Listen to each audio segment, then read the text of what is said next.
like capturing paranormal activity. Oh, I'd love to do that at some Yeah. And I'm guessing after a few drinks, you're more susceptible, you're more open to the spirit world. I've had a lot of things like that actually Oh, in yeah? my life. Yeah, that's a whole other podcast.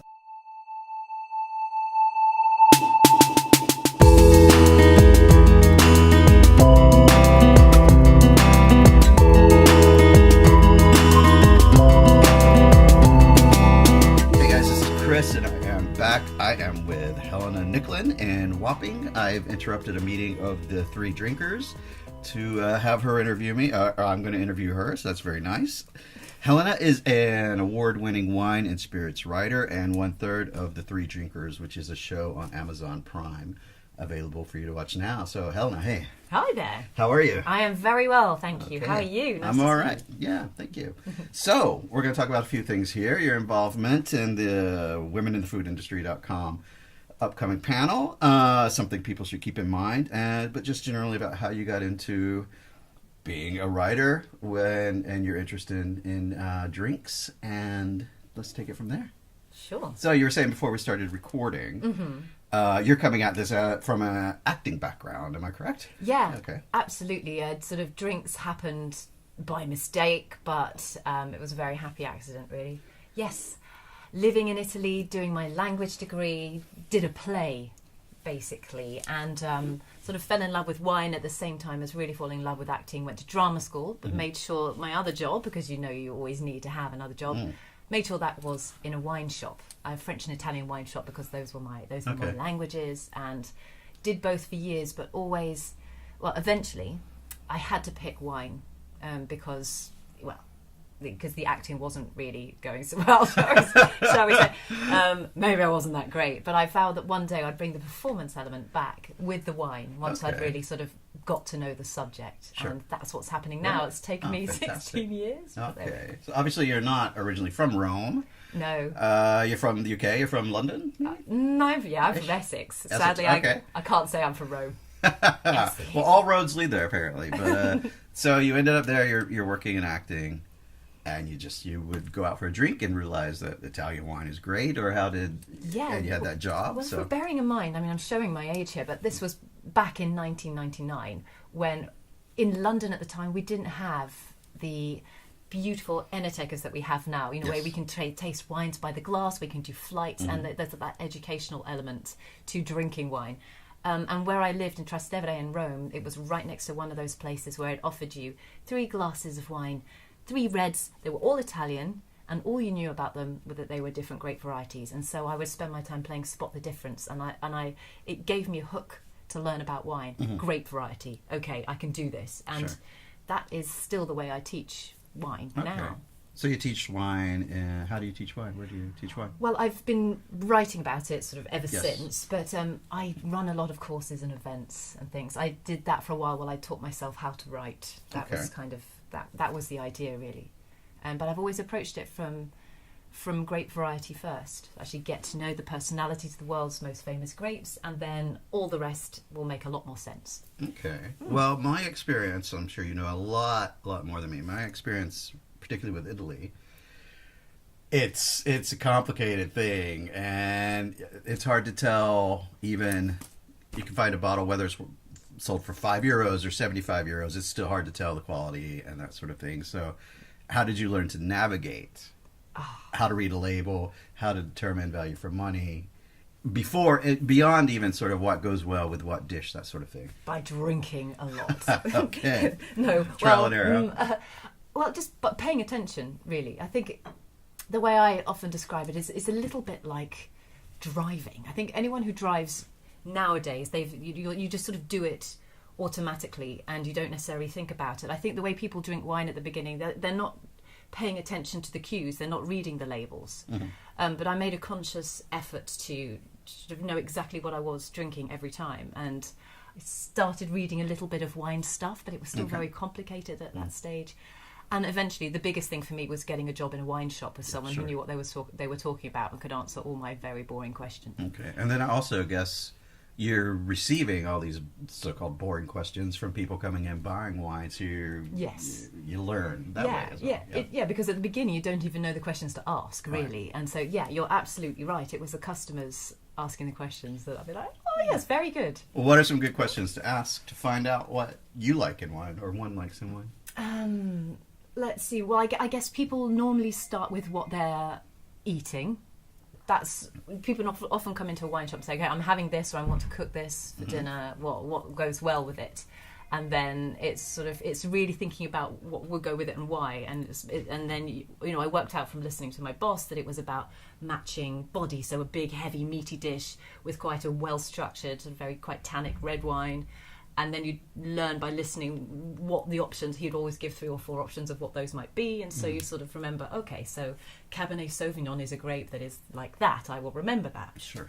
That kind of thing. You have favourite wine? I'm not supposed to have favourite wines. No. They're like my children. But I do have, if I tell you that both of my children are named after Italian wines, that sort of gives us a clue about. I particularly love Italian red wines. Yeah. Okay. From the north, the south, all over? Tuscany. Okay. All right. Wow. Yeah. Well, I did particularly at that moment in time, but I love wines from anywhere, really. Yeah. But Piemonte has some amazing reds with respect to my palate. Well, that's another place. Really aged proper Nebbiolo, Barolos, and things like that. They're amazing. Excellent. Wow. Okay. So. Here you are. You've started this career as a wine writer and wine enthusiast, let's say. Now you've got this show, The Three Drinkers. You want to talk a little bit about what that is? Sure. In your role? Okay. You're one of them. I am. I'm a drinker. You may have got this impression already. I shouldn't really be hammering that point home too hard. The Three Drinkers do Scotch whiskey. It's our brand new show on Amazon Prime that we launched on the 26th of November. Okay. And with a fourth episode that's just come out in January. On January the 16th, we launched that. So really, we are 3 friends who've been in the drinks trade for years. The other 2 presenters are? The other 2 presenters, Adrian Smith, he also is the drinks columnist for The Independent. And was the first ever global brand ambassador for Vivino, for example. And the other is Colin Hampton-White, who was the very first editor of Whiskey Quarterly magazine. He chairs the Circle of Wine Writers, etc. So we've all been in the trade for years. Sure. Wines and spirits. Had a few drinks together over the years. A couple, okay. And Colin is very much pro whiskey. He is Scottish. Sure. Not that he particularly sounds it, but he is. And he just said, guys, I know you want to do some telly. I do as well. I think we can make whiskey happen, and I think we can do it quickly. So we had this idea in Milroy's in Soho. We had a couple of drams, and then the next morning it was still a good idea. And so we didn't really know what we were doing, so we just made it.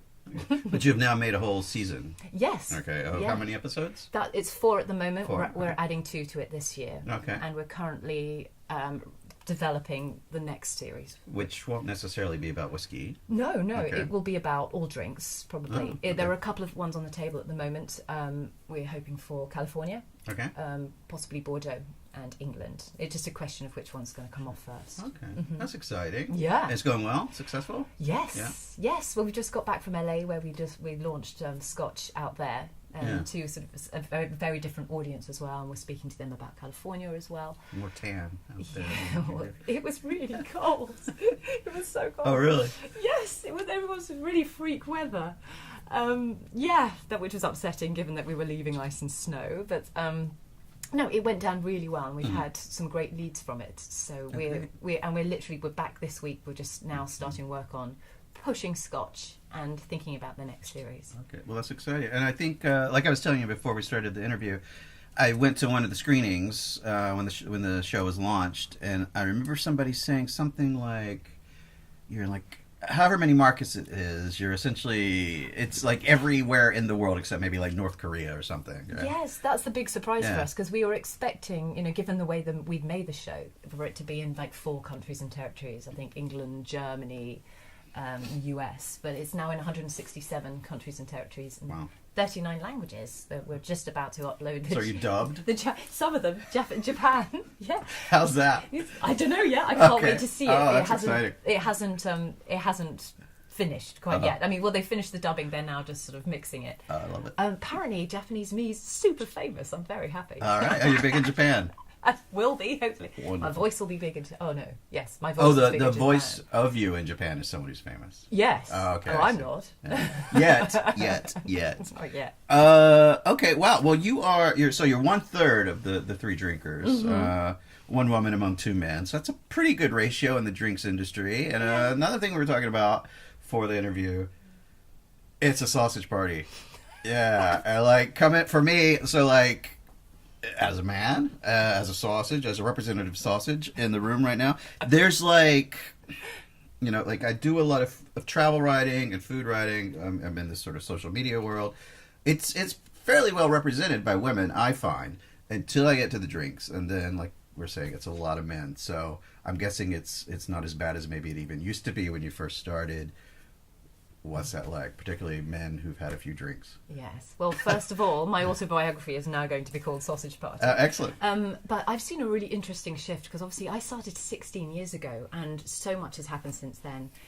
Obviously, first when I got that job in the wine shop when I just got back from Italy, obviously everyone who worked there they were all men. The people who came in to buy the wine were all men as well, but it was then moving to Decanter magazine, and then from there on to a well-known wine merchant. That's when I really saw what the industry was like, because it was going to tastings, going to sort of official press tastings, Sure. mostly like for the trade, where there would be like 5 women in the room, and out of hundreds, dozens, hundreds, okay. yeah, sometimes 100 or so, and not just the winemakers, but the people, everyone tasting, the people sort of talking about it, and there was a real air of everyone knew what they were talking about, and then any question was really stupid. Really, it was quite patronising. And as a young girl, I didn't even know what questions to ask, and it was not open in any way. I didn't feel I could even ask any questions, and information wasn't offered when I was tasting. It was almost like, why do you need to even know this? They weren't trying to. It was a bit patronising, to be perfectly honest, and it was just. It was going to more and more of those things and seeing how people ran those tastings and the way that they did them, which was the information that came first eventually was all very logical in a way, that makes sense. Like, how is a wine made? Malolactic fermentation, oak barrels and things, and it's sort of, you work up. But when I saw them the trade then talking to consumers like that, and especially like women, I know, because I think we all work in quite a different way. The logical thing does make sense, and I think men really do like to sort of work at things like, this is how it starts and this is how it finishes. But what I realised, it took quite a long time to realise, is that actually you don't start with that. And my experience in Rome with the grape varieties that I was talking about as well, I thought, what if you start with a bit that everyone really wants to know, the fun bit, when you like the personality of the grape, or what you're going to eat it with, kind of things, and you start with the fun. You start with the grape variety, and paint a picture, give it a personality, tell it a story, and then on that you hang the winemaking, and on that you hang the viticulture and things, because then it sort of makes a lot more sense. Yeah, sure. And you can always go deeper if you want. Yeah. Exactly. So so this wine merchant gave me a great opportunity in that they said, does anyone in the buying team want to have a go at teaching people in the class? And in the class, oh God, going back to school, it was a little bit like that.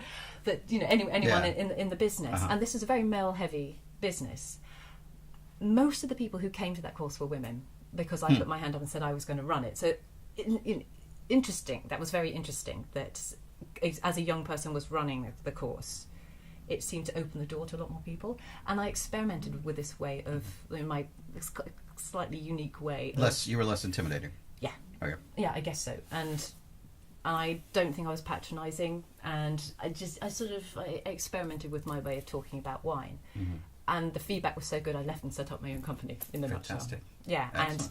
And 99% of my tastings are word of mouth. Okay. And they're mostly women that get me back. Mostly in London. And mostly in London, sometimes abroad, but it tends to be sort of, I'll go into Google to do like a team thing, and then someone from there will take me to their hen party or to their, their sort of often female entrepreneurial networking thing. And I'll start off all of those meetings. It will be the bonding thing that they do. Fantastic. But yeah, it's been really interesting how, even with the whiskey show, I've had so much feedback about, thank you for sort of talking about whiskey in a slightly different way. And I mean, actually, I've now got someone who I can ask the question to. Yeah. That I know isn't going to be patronising, and I feel safe asking the question, and I don't feel I'm going to be put down. Wonderful. So, how can people find out more about your tastings, the show, everything you? Yes. Well, I mean, the threedrinkers.com, all the information about the show is there with a link to Amazon Prime, but you can watch it now on Amazon Prime. Sure. Personally, I am at the Winebird on Twitter and at Winebird on Instagram as well. Three Drinkers are on Instagram as well as the Three Drinkers and Twitter. So yeah, but you Google Winebird, Helena Nicklin, Three Drinkers, it'll all be there. Excellent. That's great. And also, womeninthefoodindustry.com, you're going to be participating in the upcoming panel. Yes. So check that out too. Thank you so much for your time. Oh, it's lovely to meet you. Good to chat. Too.